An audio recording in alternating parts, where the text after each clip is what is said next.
Hello, everyone. Welcome back to A Cup of Coffee, the show to go with your morning cup of coffee. I'm Omer, and this is my co-host Amaan. Hey everyone, Omer. It's time for a question that we ask every week. What have you been thinking about this week? This week, I've been thinking about a whole lot of things, but most of them have just been sort of just random topics. Being honest, Yeah. like you just wonder the most random things, like uh, like insects or something. Like insects are incredibly fascinating because like there's so many of them, and we oftentimes we don't seem to notice that they're a big part of our lives just Yeah. because of how small they are. Mm-hmm. Even though there's billions of them, there's many more of them than there are of us. But like, I guess because they're so small, we don't seem to oftentimes notice that they're there. Like Yeah. like like even the food we eat, like a lot of the vegetables and stuff that we and fruit and stuff that we eat, we wouldn't be able to eat them if it weren't for bees, right? Yeah, that's true. Bees are very important to like the whole food ecosystem, I guess. And I'm sure that like ants are important at some point. And what interests me about ants is like how they aren't able to carry very much alone, but like when they're all in groups, they can do a lot more work, which it's quite cool to me. And I actually don't know too much about bugs except for like they creep me out and they show up in my bathroom when they like um, but I think, yeah, this one time, so I had these plants before in my bathroom, and like there were like three of them lined up, and I kept seeing like ants here and there in my bathtub, and I was like I don't know where they're coming from, and then we found out where they were living, which was in those like plants. We removed them, and there were like at least like a couple hundred to like 1,000 ants just there in like that window right by my shower. And I was like, dude, this is terrifying. Like it Uh, was so crazy. Like we had to, yeah, it was just man, like getting rid of them was a pain. So like now every time I see a bug in my bathroom, I'm like, please God, no, please no. So, uh, it got more flashbacks. yeah, exactly. So that's pretty much my relationship with bugs. I have a love. Well, mosquitoes love me and I hate them. So That's the same with me. I don't understand why, but well, actually, I do understand. Apparently, they really like O negative blood, but oh my God, is that I have I have O type blood. I don't know if it's O negative or positive I for don't, sure. yeah, it might not be either, but it might just be O type blood. Apparently, it's sweeter or something. So Really? I that actually like my parents would always joke like my blood's sweeter and that's why they like it, but it actually is apparently. What the heck? Oh my God, dude. Uh yeah, so if vampires ever become real, yeah, I know I'm screwed. yeah, literally, dude. The vampire has a It sweet would tooth. just They're just gonna be like, all right, Boomer, dinner time. yeah, unless the blank vampire drinks like black coffee into that so like they don't enjoy things sweet, then we're good. But oh God, man. I actually never knew that O type blood was more attractive to mosquitoes. That's very interesting. Flies are also like annoying. Like, what do flies do? Actually, I have no idea. Like, Uh, they just exist I think that they just exist, and their only purpose is to annoy people and getting eaten by frogs and spiders. as their only purpose to bug us somewhere. uh, uh, God dang it. That's going on. yes, That's going on the highlights. That's going on the Instagram. yeah, yeah. And speaking of insects, I was reading this article a couple of years ago. It was about ants, and how there's this kind of like fungi that will take control of them, and so that will infect them, sort of take control of them, and yeah, basically turned them into zombie ants, Really? which, yeah, Wow. apparently the video game The Last of Us was loosely based off this fungi. Whoa, that's so cool. Oh my god. I mean, yeah, I find it interesting, but I'm also extremely terrified because what if it mutates and evolves Yeah. and is able That's to take control of mammals and large yeah. animals? That And would be crazy. 2020 is so pretty good Yeah. for Still got 3 months to go. Something crazy could happen. I think that's really cool. Reminds me of like the rat plague in Dishonored, except the rat plague. Well, I don't know the plot of Last of Us, and I don't want you to tell me because I don't. I'm gonna play it eventually at some point, but yeah, there was a rat plague in Dishonored, and that was like really cool because it just like everyone was getting sick and like you would go around and you would see the rats and like you're the cool, you're the main character, so obviously the rats aren't going to hurt you, right, and you can kill them. And I just love Dishonored as a game. It's so good. yeah. It's yeah, a lot of all of the. It's interesting how all the systems work together so that you have multiple ways of approaching situations. Yeah, that's honestly Which, just the best kind of game. yeah, It's awesome. I had another question about bugs. I know you're not like an expert, so I apologize. But you were thinking about it. So, are scorpions insects? I don't think so. Like spiders are insects, so I think Okay, scorpions are in a similar category. I think okay, they're both arachnids. okay. Hmm. Interesting. Yeah, I was gonna say spiders, and then I realized I was like, well, don't. You're gonna sound stupid. No. I mean, they're both arthropods, but they're Yeah, not both. yeah. Um, but yeah, insects are just like freaky. I don't like them. I don't know a lot about them. I guess they're interesting, but they don't like me. So Yeah, I mean, when your main experience is flies and mosquitoes, I think most yeah, people wouldn't like them. exactly. Yeah. Um, Yeah, how yeah. So to? speaking, Yeah, what okay, were you gonna say? yeah. So like speaking of things that are kind of, you know, not very appealing on, you know, surface level, but for some reason we're still interested in them. If it feels like a lot of people really get into like the psychology of like psychopaths. So that's another thing I've been thinking about. Uh, I'm not sure why, but like society seems to have a real fascination with them. So have Mm. you ever been interested in the life or the mind of a psychopath? So there was this one time that I was on a plane, right? So I was coming back from Chicago. I was going to Chicago. I forget. With my parents, but we weren't all sitting together. So I got seated with this random dude. I still remember his name was Wesley, and he was such a cool guy. So I sit next to this guy, and we're talking. Like I was just bored on the plane. Like it was like a 2 hour flight. I was either gonna play something on my phone or I was just gonna, like go take a nap or whatever, or watch TV. I don't know what I was gonna do, but I'm so glad this guy was sitting next to me because we started talking and then we just talked for the entire 2 hours.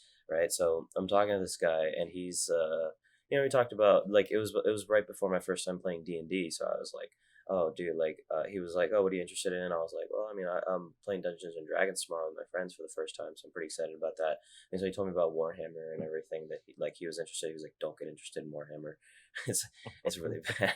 It's really bad for you. It's an Yeah, it's addiction. a really expensive. It's a really expensive hobby. Yeah, dude. Basically, for those of you that don't know what Warhammer is, it's like it's very interesting actually. Like it's Like the basically lore is very interesting. Like it's set in the future, I yeah. think, and Even basically there's a whole bunch of different factions, or mhm, and they all pretty much suck. Like they're all yeah, evil or messed up in some way. yeah. And basically, there's a whole bunch of lore, and basically the game itself is a whole bunch of strategic war games that you use with these little painted minifigures. Yeah, You can buy, and there's a whole bunch of them, so it's kind of an expensive hobby. So, yeah, it is, mm, and like you play with those figures, which I think is pretty cool. But yeah, like you sounds kind of loserish when you're like, yeah, dude, I play with these figures in a warehouse with my buddies, like. But I mean, it's like, I I mean, mean, if a you lot of things actually play it, yeah, a lot of things are a lot more fun when you actually do it. Like D and yeah, D on the exactly. surface all doesn't sound like that fun, but it is. Yeah, exactly. Like you tell someone what D and D is like, and you're like, I don't know about that, but like you actually play it, and it's just like it's a whole different world that you're in when you're playing D and D. So, so yeah, no. Anyways, back to the point. I was talking to this guy Wesley on the plane, and he told me this. He told me a lot of stories while we were on the plane, and one of the stories that he told me about was this one guy. I forget what his name was. I wish I remembered so that you could look him up. But he basically was, I mean, he was pretty crazy. Like he killed some people, and it was like quite, like they knew that he was, so he went to jail at first, but then, once he came out, he was still crazy. Like he would hurt people and things like that. So they sent him to an asylum, and so he goes to this asylum, and yeah, like a lot of things happened there. But when he was in jail, right? He's there for like years, I think. And so there was this 1 month where he was gathering the fat from his lunch every single day, right? Where he would just gather the fat from his lunch. He would take it off of the food and he would just like store it. I don't know where he would store it, but he would store the fat from his food. And so he took the fat over a month, and then after that month, he took off his clothes and he lathered himself in this like fat animal fat, and he hit a guard and started running around, and none of the guards could grab him because he was so slippery. And that was he was just like running around, and like eventually they got him, but it took them so long to just be able to get him because he was covered in animal fat. and then and then he went to the mental asylum like later, after he got out and everything, and then in the mental asylum he actually ended up burning the place down. And I've never seen, but I've heard there's footage of this guy on top of the building as it was burning down. So it was very like it was quite an interesting story. I know, like yeah, it was just, I thought it was, yeah, I mean, I thought it was an interesting story. Really, is all I can say. Like very strange. Um, I don't understand how his mind would have, like, I get that. Yeah, like he covered himself in animal fat and got chased by guards, but he also did a lot of horrible things. So I mean, what was happening inside of his head? How do we understand like where he's like we talked about in the last episode, trying to understand where people are coming from. And like I would have liked to understand like what's happening inside this guy's head. What's his thought process here? Like, is there a thought process? I feel like Yeah, I don't know enough about psychopaths or any kind of mental. I understand anxiety, because it's like my friend. I have friends that have had it, and I've dealt with it. I understand, and we've talked about it before. But like mental mental disorders and things of that nature, we don't really know like what's happening inside of their heads, because obviously like we've never been there. And right. autism, have you watched Rain Man before? I've heard of it. I've been recommended it. I put it on my list, but I've never gotten around to it. Great movie. It's about this autistic savant, and he is so smart. Like he's really, really, really good at math. Like good to the point where it's like crazy. Like it's insane how good he is at math. And Right. but he's autistic, right? So he needs everything to be scheduled, and he needs everything to be the same way. Otherwise, he's going to start freaking out. So it makes for a very interesting plot. I won't spoil it for you. Um, Mhm. but I also thought that was interesting. And we've had yeah, like I've met people that are autistic that are very, very smart, that are like way smarter than me. But being autistic gives them a disadvantage. So it's but like if they're really smart, then like what's happening inside of their heads. I wish I knew more about that. It's very interesting to me that these people are so um intelligent and so like they I mean that guy that was a psychopath, yeah, he was a psychopath, but he was pretty smart if he was gonna take animal fat over a month and cover himself in it. It's kind of like Yeah. really cool when you think about it. I guess like they're not really less intelligent. They just have different ways of thinking. They're just because their brains are different. Mm, Uh, yeah, yeah. So because a lot of autistic people are pretty good. A lot of autistic people, like a lot of people who aren't autistic, are very smart. It's just that they have a different way of thinking about things. mm-hmm, yeah, Uh, like even like psychopaths, like a lot of the serial killers you hear about, they had really smart ways about going about things. Like they did terrible, terrible things, but yeah, it's not all of them. It's not like they were stupid. They like uh like you hear about like Ted Bundy and stuff and how like calculating and stuff he was. yeah, Uh, but he was smart. He just I get he had like a messed up way of thinking about things, obviously, because he murdered all those people. mm-hmm, yeah, very Although I don't mean to compare people who are autistic and psychopaths, not in any way. yeah, of course they're very different. But just any sort of yeah, like mental, yeah, any sort of mental disorder at that, like it interests me to know like how it works because I want to know more about how that works. But yeah, psychopaths in particular I think are because they're like over the edge. It just seems so like what pushes the because people also like a lot of people aren't born psychopaths, are they? Like I they're don't. Thing is, I don't really know. Like, were they like, was it in them all along to mm, do things like that, or maybe did they develop that over time? maybe they got pushed Like, over the like edge at some I, I point. guess I guess that's why societies are just really interested in stuff like that. Like, Mm-hmm. they kind of wonder what happens when someone just decides that society's shackles just aren't for them and Yeah, decide to do whatever they want. yeah, Like that's why like Joker was really popular. Uh, yeah, like both the movie and the character. Like the movie, you saw what happened when someone just got just got kept just kept getting pushed down by society and just decided, what, screw society. yeah. And that movie got a lot of like a lot of recognition for that because like I also think that mental health is being talked about more in the last like 20 years than it was, or like the 20 to 30 years than it was like previously before that. Um, and I think so. A lot of people are very because we even talked about it in our other episode. Like general mental health isn't talked about enough and or cared about enough, and that's a reason why people get pushed over the edge. I assume if that's what happens, they actually they aren't born like that, and they have to get like put through something. Like the story that happened in Joker, and I assume has happened to many people that end up going crazy. Like you just have dealt with so much in your life that it gets you to that point, and it's very sad that people have to deal with that.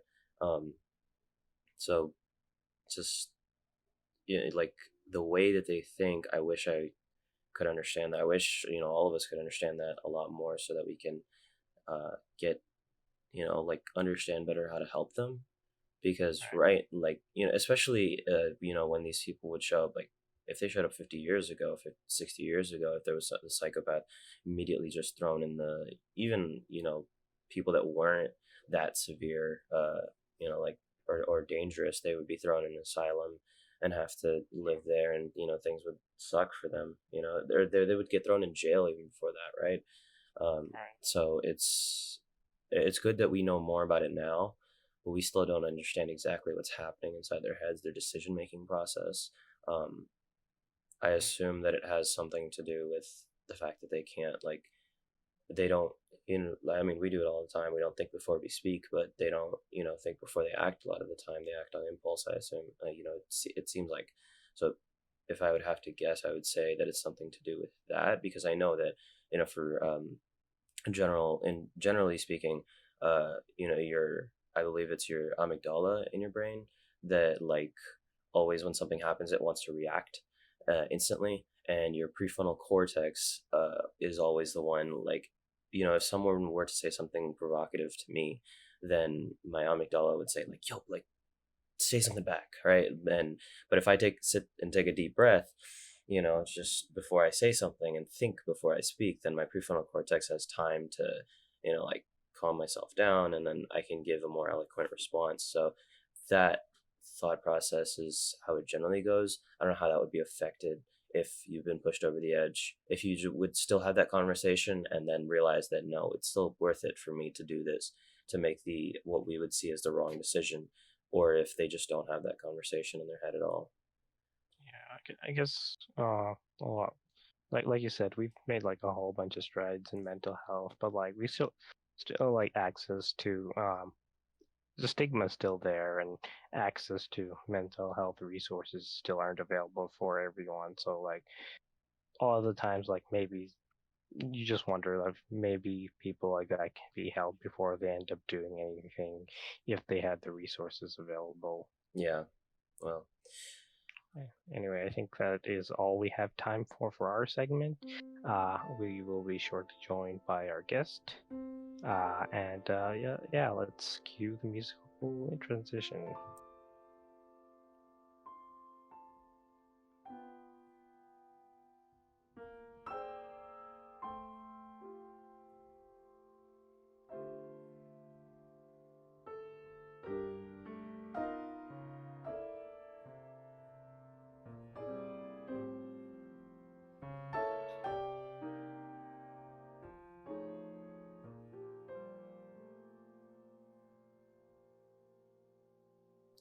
hey everyone, welcome back. We have our guest over here, Mafam. Mafam, why don't you introduce yourself? Everyone. I'm a coach. I'm a psychology student at Baylor University. I am part of Baylor Crew, and I'm part of the environmental group here.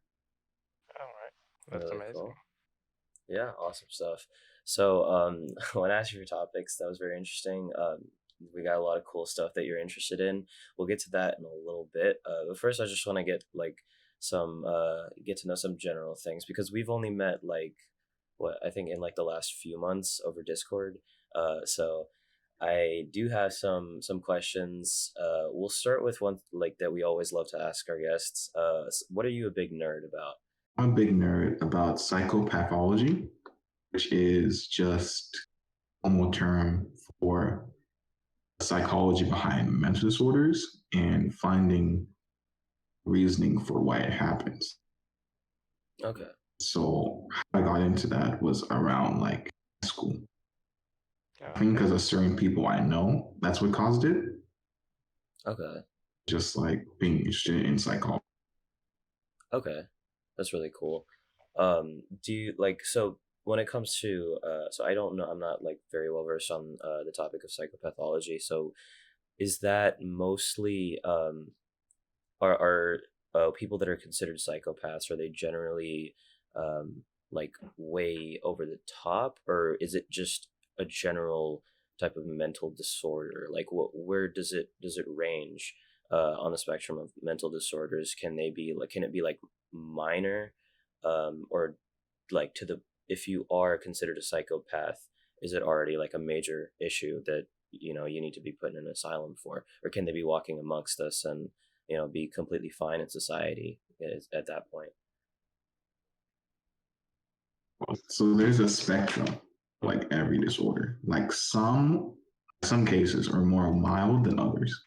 Mm-hmm. Not just like, oh, schizophrenia is worse than depression. It's like on the spectrum of like the people having the same mental illness. Mm-hmm. That makes sense. Two people might both have depression. Yeah. One is more severe for them. That's the same thing for being a psychopath and sociopath. That's all like underneath the antisocial personality disorder. Okay. So psychopaths, there's some psychopaths and sociopaths that like do really well in society. For Okay. example, Ted Bundy was highly revered in the community. It was Yeah. revealed he killed like 3 people. Yeah.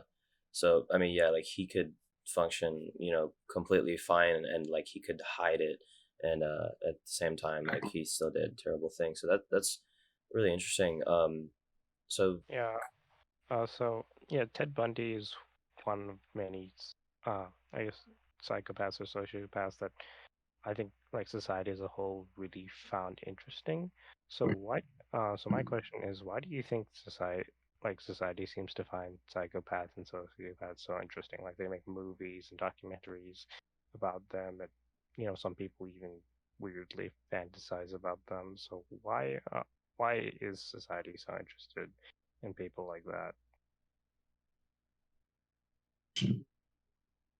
I believe is, I think for a couple of reasons. First reason I think is because it's kind of like, I'll say outlandish. They're like an outlier. mhm, But what's interesting is like sociopaths and psychopaths aren't like, I'll say they're not like normal people, but they're deviant. They're deviant. mm, A psychopaths are more like, those are the more calculated ones. mhm, Sociopaths, it's more like based off own desires, or like they're not able to like be as covert as psychopaths can in general. mhm. And what's interesting is a lot of these psychopaths and sociopaths make up a good amount of the population for prisons, rehab, and murder. Yeah. So making a movie about these types of Yeah. I think it's like so yeah, one thing like before you continue, could we get like a clear definition? Because so I've heard many different things like about, so I understand that like a sociopath is someone that's in like, and I could be wrong, incapable of feeling um like understanding what someone else is feeling in that moment. Okay. And then so what's the main difference between that and a psychopath? psychopath also has trouble. Hmm. It's like, even if they do understand, still will act for their own benefit. Okay, cool. So yeah, I think one thing that I'm very interested to know is if you don't mind going into like why did you in particular start getting interested in psychopathology? I guess it was, I know certain people who have to deal, who are like deviant. Hmm. They have depression, or some people have like developmental disorder, which is up to debate whether it's a mental illness or not, like autism. Hmm. That's more had, but it's connected to other mental disorders. Yeah. They're more likely to get anxiety. Yeah.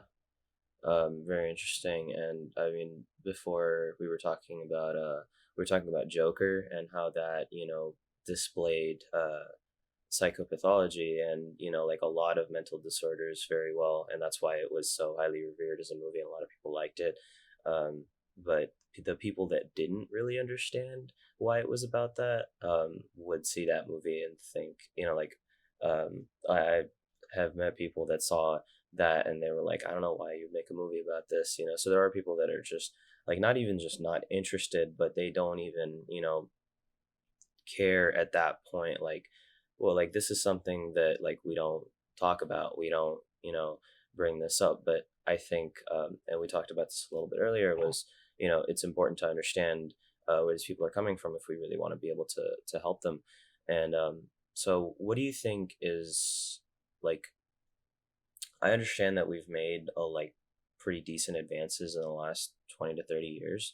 But how far away do you think we are from, getting to the root of the problem and actually being able to understand, uh, like why these people are acting the way that they do, like what their decision making process is? I mean, how much do we even know about the decision making process, and how close are we to actually being able to help them a lot more effectively? A big problem is the stigma about illness. Mm-hmm. Because if you say I'm going to therapy, one of the first things people are going to think when you say that is, what's wrong with you? Yeah. It won't be, why are you in therapy, or how's it going? It's be like, what's wrong with this person? And they might be worried about it. The Mm-hmm. question is, are they worried about you, or are they worried about what you can do to them or people that they know? Mm-hmm. While it's understandable, that person who's like going through therapy and now it's like people look at you the wrong way, you're not gonna be like as willing to go to therapist. Yeah. I think on society, like we're better than we were before. Because before, it'd just be like there's something wrong with someone. Just electrocute their brain, Yeah. like cut out parts that you come along with. Mm-hmm. I think we're getting better.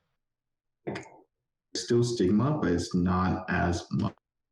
Mm-hmm. There's still a problem of being judged, like if you have a disorder, or else you be judged if you get treatment for the disorder. Mm-hmm. So it might be hard for these people. Yeah. Really, uh, like psychopathologists, people, and pharmacologists trying to figure out parts of the brain that like trigger disorders and knowing like, the neuron transmitters, understanding the brain chemistry. Yeah. On that front, we're getting better. Definitely. Yeah. I definitely think so. It's just very like when someone's going through something like that, you really want to like. I think the advice that to a lot of people, from what I've learned, and even from what we've just talked about, is try to be concerned more about them, and what's gotten them to this point, because things can, even like external factors can even exaggerate symptoms of a mental disorder, such as anxiety or depression, or even being a psychopath or a sociopath. There are external factors that can exaggerate what they're feeling. So try to make them feel comfortable, and try to understand exactly why they act the way they act, why they feel the way that they feel. And that's better than being concerned about, oh, like what can they do to me, like you said. If someone's going to therapy, try to be concerned about the right things. If you meet someone that has this, I think would be what a lot more people need to understand, and a lot of people don't right now. And so if we get that general, that's why mental health awareness is so huge right now, because we really need people to understand. And we actually had a guest Actually, on. Yeah, what are you guys saying? it's actually ADHD, mental awareness. Oh, it is right now. That's really cool. Awesome. Yeah, it was mental awareness week this last week, and I think yesterday was mental awareness day or something. Mm. Yeah, so yeah, we actually had a guest 2 episodes ago, talking about mental health, and how you know society and even us as individuals need to learn and accept that mental health is an important part of our lives, and to just even as individuals, like maybe we're not affected by things as severe as psychopaths uh, or something like that, but like a lot of us do go through anxiety and depression, and a lot of us are afraid of that stigma, and maybe to some degree afraid of being told that we have anxiety or we have depression. And so I think us, like I mentioned in that episode, we as individuals need to accept our own mental health, as well. um, Mm-hmm. and just so, because like I feel like a lot of the times you can't really feel what other people are going through until you accept that it's also a part of you as well. Yeah, Exactly. and I think But, I think like yeah, like you said, we have to accept that that's happening to us. And I don't know if I've like mentioned this at any point in our podcast. I know that I've mentioned like I've dealt with anxiety before, but in high school it got so bad sometimes to the point where like, like we went to go see a doctor to see like what was wrong, right? And I like they kept saying like, maybe you have anxiety or depression, and I did not even consider that as an option at that point, because I was like, there's no way for me, like like nothing happened in my life, nothing, it turned out that it was anxiety, and like a mix of anxiety and depression, mostly anxiety. And the doctors kept saying it, and I just kept denying it because I didn't think that like, oh, that could affect me, that is something that's going to affect me at some point in my life. I just didn't accept that. And but once I did, then I was able to move past it and help myself, right? And like you said, before we help others with this problem, with their mental, disorders or whatever they might have, then we need to understand things about ourselves that a lot of us aren't willing to accept just yet.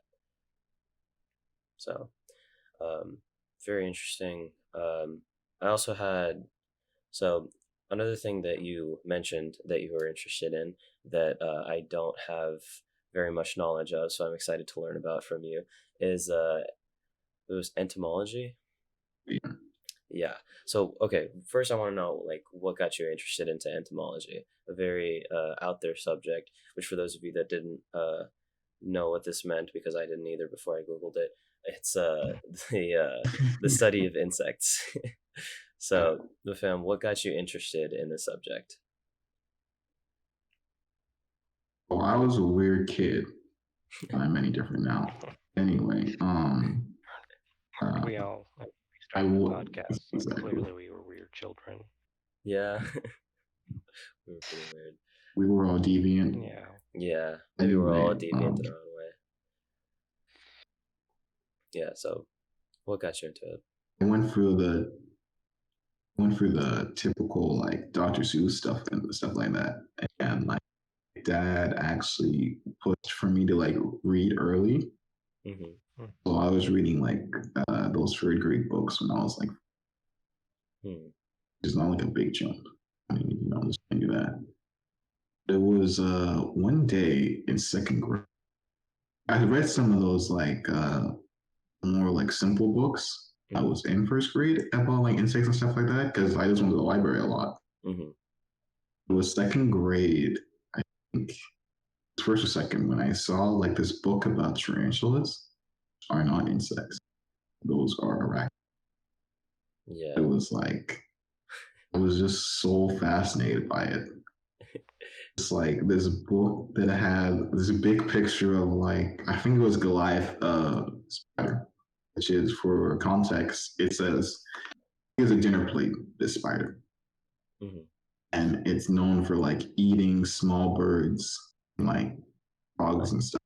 God. That's how big it is. That is terrifying. And I was like, yo, I want to read more about this. Like, I want to be more knowledgeable. And what was interesting is like, I mean, once I like on this book, I read that book. Like, that's where it started. Or I think I built up to that. Mm-hmm. Okay. Like, I saw it. It was like, I just found like books about insects, and it was like, it was like, say it was more complex words, because entomology is a form of science. Yeah. So that book, like, only it helped like my thinking, like reading about this, it also helped like the vocab. It's like learning about the insects was a good way of building up knowledge. And like, I was only focused on this one topic. There's like, when you go to the library, there's like the normal stuff. There's like the other animals. Dinosaurs is right by the insect section. I'm like, I feel like I should be into dinosaurs because that's what everyone else is into. Yeah. So I picked up this random book about dinosaurs. I tried reading it. I was so bored. I was like, it brought up insects and like prehistoric ones. I'm like, I'd rather read about that. So you were more interested in insects than dinosaurs at that point. You were the real deviant. We all thought we were deviant reading books about dinosaurs, but you were the real one. I'm the Joker. Oh my god. Yeah, Mhm. yeah, I actually had a whole. I used to have a whole collection of encyclopedias about animals. Like we had this, uh, this red. They had this. They all had this red cover on them, and I had like, it was like from A to Z of like a whole different animal species, and it was like altogether it was like this thick. Oh my god. Yeah, I feel like everyone at some point was I really tried to be interested in dinosaurs as a kid because I had these friends that would always go to the library and get like they would always check out like the maximum 5 books and they would always get like 5 books about dinosaurs and Exactly. and I was like, okay, I guess this is cool. Well, I'll try to get into it as well. And I was like, okay, these are like the types of dinosaurs. Like, what what's so cool about this guy? And like What's so cool? That's yeah, like I get the appeal, they're big and they're like we know about them, but like yeah. that's really like after a while, I mean, as a like an 8-year old, it's not the coolest thing in the world. We had other things. Yeah, like I mean, I was more interested in like Star Wars at that point, but yeah, There dinosaurs. was me with my red encyclopedia, just looking up as many dangerous animals as I could. I was just like, oh man, this one has poison that will probably kill you in 20 minutes. Interesting. And then because I had an overactive imagination later that night, I'm just like, wait, it could kill me in 20 minutes. No. Curious eyes. Yeah, just thinking about those, man. Yeah, I would stay away from those subjects that scared me, bro. I never got scared easily, but like I mean, as a kid, obviously, like my dad would always be like, if I wasn't going to sleep, there was this one ride at like this one place called Safari Land that would like it was in the, like I had to stop it, right? Like there's a button that you could stop it in. It's like a one of those rides that you like step inside this machine, right? And there's like a screen, and you move around so it feels like you're in a roller coaster or something like that, right? So but I got really scared, right? So my brother had to press the button to stop it, and because my hand didn't even reach that far. And so like at night my dad would always be like, all right, Amon, if you don't go to sleep, we're gonna throw you in that thing and your brother's not gonna be there to push the button. And I'm like, no, no, please stop. This is cool. Yeah, So I think I as a kid just uh thought I was a lot braver than I was. Mm. Um, just because I read about like animals that are really dangerous and like just thinking about them later that night would scare me. But like I also did like a whole bunch of things that terrified me later on, like like by my house when I was small, they had this small theme park, right, and one of them was like a horror themed, uh, a horror themed like little like those uh cars that go on a track and just it shows you like scary things. mhm. It's kind of like a haunted house, but like if you were on a car and going through it, Oh, right? well. Okay. Right. So I was like, I don't know, 5 or 6. I just every time we'd go there, I'd beg my parents to let me on, and they'd always say no, except once. They're like, fine. Oh And my I go god. on. I'm just like, this isn't gonna be scary, and then Oh I no. and then I'm just terrified. And when I come out, I'm just pale. Like my parents were like, you were pale, you weren't saying anything. Oh my god. That's Just like, yeah. yeah. You got put in your place ever since that day. I You've mean, known your you think limits. so, but then in 5th grade, I read Dracula, and that gave me nightmares. Oh Oh my god. no, no. Oh no. Yeah, you should not have read Dracula in 5th grade, my guy. I read lots of things in 5th grade that I shouldn't have. Yeah. Very weird. One thing that interests me a lot of the times, like when I'm thinking about myself in elementary school, is like how different I was.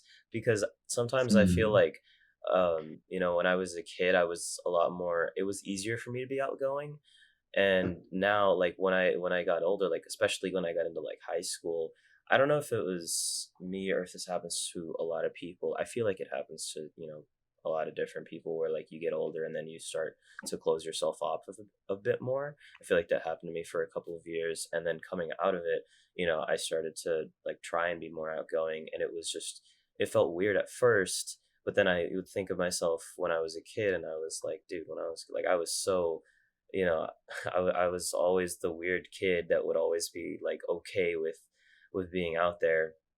And I guess this may lead us into another thing that you wanted to talk about, eccentricities, being eccentric. I was at like, I feel like as a child I was very, very willing to go out there. I didn't care so much about being different. But once I was exposed to, obviously, once I got out of private school and I knew how the world was and I saw everyone around me, then I was a lot scared, like more scared to really be myself. Because I feel like all of us are very different in our own ways. But, once we, like, everyone acts a certain way around everyone else just because that's the way that you're supposed to act. And so once, you're molded by that, it's difficult to come out of your shell and really be who you are. But I don't know if that really like fun if that fundamentally changes who you are, and like, or if that part of you still resides within you, but you're just not showing it because that's not what a person your age should act like. Um, so I guess I mentioned a lot there, but if I had to phrase it in a question, um, how different are we as children, and is it like what are the benefits to acting uh like you did as a child? I find that interesting. As we get older, we like change our social limits, Hmm. and we build up like a mask so we can fit people. It's possible that you being a weird kid, not to say that if you're weird, like, won't be neurotypical. It Hmm. could play into like your anxiety. Because Yeah. when you first, like, the transition between being weird to being like more conforming, like, it probably was not easy. Yeah, I found that weird, like being the shy kid in ninth grade, because I was like, this isn't me. This is really weird. You just is like, I know people like said the same thing, and I've had the same ones as well. It's like I have something to say, but you're worried about judgment from other people. That's what keeps you quiet. Yeah, that's definitely because a lot of the times when people don't talk very much, that it's because they're, like, I guess in my case, and this happens to a lot of people, I assume, where you don't talk because you're afraid of what someone might like think when you say it. You're afraid to ask like, oh, what is anthropology, when you don't Yeah. know the answer. So but I'd like, at this point I've gotten to the point where I'm like, okay, I don't really care if, like, okay, what's the worst that could happen if I ask a question? Asking questions in class, like, I always appreciate teachers that say like there are no dumb questions, because I'm gonna be asking some dumb questions sometimes, right? You have to not be afraid to just, like, if you don't know something, you should be willing to ask. If you have a certain opinion, you should be willing to convey that opinion. I always, I've talked about it several times on this podcast. I think it's sad that we can't have certain conversations just because, we're not willing to talk about it, because one person will not talk about their opinion, even if it's genuine, because no one ever has, or like most people, like us and most people that I know, people generally don't have malintent with their own opinions. All right. Generally, when you have your own thoughts and your own opinions, you have it for a reason. And this goes back to trying to understand where people are coming from, right?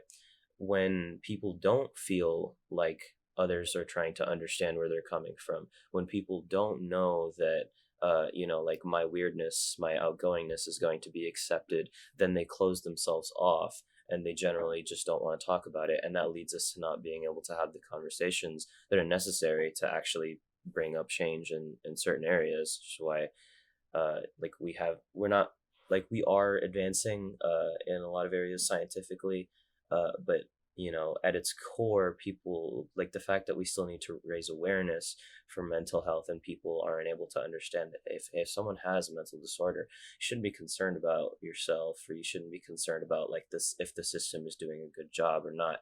You should be trying to find out yourself, like, what can I do for these people? What can I do for this person?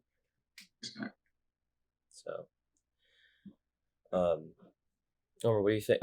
How were you different as a child? I know that I've met you when you were like 14, so I don't know how you were before that. I mean, I think like at 14, I pretty much solidified my personality, but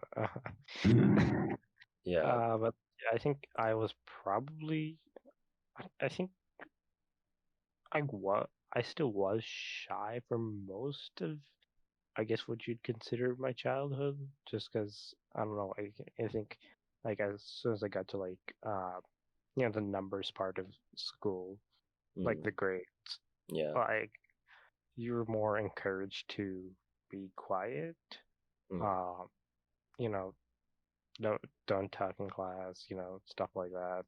So I think like it probably wasn't completely that, but like a big part of that just meant that, you know, I guess I subconsciously developed that, it's better to stay quiet and listen than constantly talk. So I guess that's why I became less talkative over the years. But from what I remember, like before that, I was pretty talkative and energetic. Most children from like what from when they're born to like around 5 are pretty energetic. But like after that's when I think after that is when they oftentimes start changing. okay. But And like like but like I did have like other phases, right? Like around I guess part of me did change throughout the later years of high school, but like from like I think around 7th through like maybe the middle of 10th, I sort of had I wouldn't say an obsession, but uh like I had a phase where I was like, if something is popular, it definitely isn't for me. Just wanting to mhm, be different for the sake of I being see. yeah. yeah, cause I'm just like, well, because I was like, well, if you want to be like everyone else, then what'll make you stand out? And I'm just like, you know, why follow the general populace? Because the general populace is full of idiots. Hmm. So I was like, you know what? Do things their own way. And I think to some degree I still do that, but not for that reason. Yeah. Like I do think like being popular still being being popular still doesn't factor into whether I do something or not, but I Hmm. won't, reject something simply because it's popular. Okay. Like even in like listening to like music, like there's nothing wrong with listening to BTS if you find one of their songs interesting just because they're popular now, right? Yeah.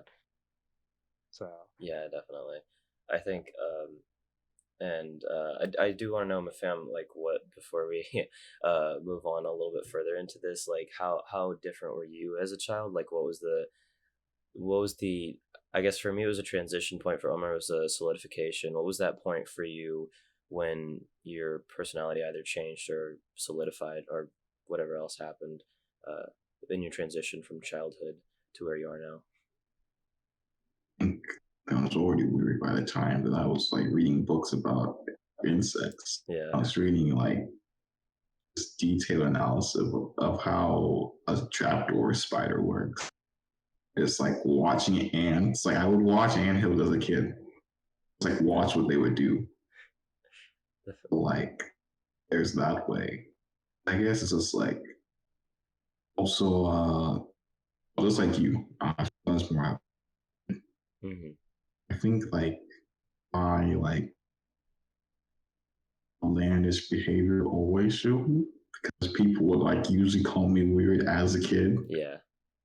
It's like I was one of the, I don't know, I guess whiz kids. I was kind of a I'll just like I'll just like in one of these books that I would read, Hmm. and I'll just try to like educate other people about it. Just like look at this, Yeah. one of those Definitely. people. Okay. I think just Yeah, that's really interesting. I think uh, one fun fact about me is that when I get really sleepy, I start spouting out random fun facts. I guess so. I guess like we were all. I feel like everyone I talked to at some point, like you said, Mafam, you were a weird kid when you like went and read books about like insects and things like that. You had weird interests. I said that like I was very outgoing and weird, and then closed myself off because of that. And Omer, you said that you were you literally would do things for the sake of being different. So I feel like to an extent, everyone that I've met has like has some different like something that differentiated them, and so to an extent that we are all eccentric. Do you think that's true, or do you think that there are people that are actually like very very basic and just do like the things that are popular and don't have their own and never had their own and don't like even have it deep down that desire to be different or anything different about them, because I feel like everyone does to some extent. First of all, Everyone that's has. a pumpkin spice joke, and then I think everyone has eccentricities and special things about them, but like some people go put a greater effort towards hiding them. Hmm. Okay, I'm a fan. What do you think? That's true. Like, I agree. Everyone has their own quirks and stuff. Okay. I think at a certain point, like some people who are like ostracized will get used to it, and is it they reject the trend not so much because of like what the trend is, like the quality of it. Hmm. Like, maybe they actually enjoy what maybe they like the fashion. Yeah. They just reject it because they've been used to being rejected. Hmm. So it's like, why conform in this Yeah. if I've always been? Yeah, if that's been like if you're already used to being different and people not accepting that fact, then why should I at this point? And then like sometimes it goes the other way, like we described, where you're constantly like told that hey, like you're different, like that's weird, and then you stop being weird because of that. Some people do it simply because people have told them like that's the way it is, and they've always lived that. So I guess that's the main difference between people that close themselves off versus people that continue to be eccentric. I think it's beneficial to. What would you say is better for your? I think we've talked about this a little bit, but what would you say is better for your mental health and for you as a person? Is it to just? I know we always say it's good to be yourself, You know, um, but is it important to conform like at a certain point to like hide some of that weirdness so that you can blend in? Is that important to do at any point, or is it just always good to just completely be yourself? and conformity can be good. For example, like let's say when you asked me to be on the podcast at a certain time, and I was 2 hours late. Yeah. That's me not conforming to your time restriction, therefore requiring the two of you to like push back your podcast by 2 hours and messing up Yeah. your planning, messing up your day. Or the fact all three of us are wearing clothes. And let's say I came up like none of us didn't have a shirt on. Yeah. That would not be a good look, you Yeah. know? But Okay. I think it's all about like when and why. Hmm. Because if you're conforming for just social approval and not like reviewing it like objectively, that's discouraged. Hmm. If it's like you reviewed it and you're like, okay, this is not only good for the group, it has minimal to none malicious intent towards someone else, that's what we should conform. Yeah. Okay. Yeah, I can agree with that. I think, yeah, that also, we talked about this a ton in the last podcast, is, I feel like it lies on a scale, conforming versus, being yourself. And there's a line that we draw somewhere where we have to like I guess on the far ends of the spectrum, we really understand when we should conform and when we should be ourselves. Um, and we do draw a line somewhere in our head where we need to actually like stop being ourselves and start conforming, because it's important to not be weird. And I think for most of us that line is when it starts to affect others. And because we all do care about each other, we all have that nature where like we don't want to make ruin someone else's day, like you said. um I guess it lies that line's a little bit different for everyone on the spectrum. But I think that it's there for all of us. And I think that's important. So one last thing, because we are running a little bit out of time. So just one last question from you, Mafam. You seem to have a lot of very different interests. I appreciate the fact that you have very different things. It always makes for good, interesting conversations on the podcast. So I really appreciate that. We always like to ask advice from our guests, for anyone that's watching. So, what advice do you have for someone that has many different interests, many different things that they're trying to learn about, and someone that's just trying to be different and they don't know whether it's good for them or not? It was question, right? Oh, like it's good to have a lot of interests because first, I mean, have plenty of talk about like what we've been able to do for the past. Yeah.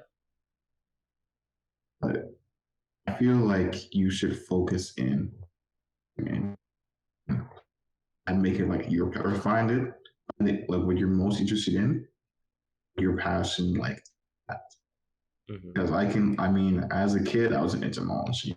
Like the time you know me on Discord, have I ever just started spouting out like spider facts or just like talking about?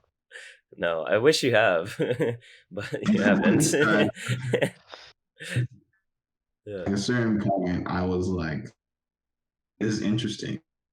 It's like it shouldn't be like, like forms like Mm-hmm. it's nice to know. I was with my roommate like when we were moving in, and I was able to like look at a spider and be like, "This isn't poisonous," and just like it's like force it to just run away by itself because I knew it wasn't. Mm-hmm. So that knowledge is good, but I would say put your passion in like specific interest. Okay. Very interesting. All right. Well, I'm glad we had this conversation. I had a great time. I hope you did as well. And that is time for us. So, All right. Homer. Well, thank you so much for joining us, Mafam, and thank you to everyone else who's made it this far. Be sure to follow us on Instagram and Twitter at a cup of coffee pod, and email us at a cup of coffee pod at gmail.com. Send us an email, a tweet, or DM if you have questions or are interested in being on the podcast. And as always, see you guys next week. Cue musical outro.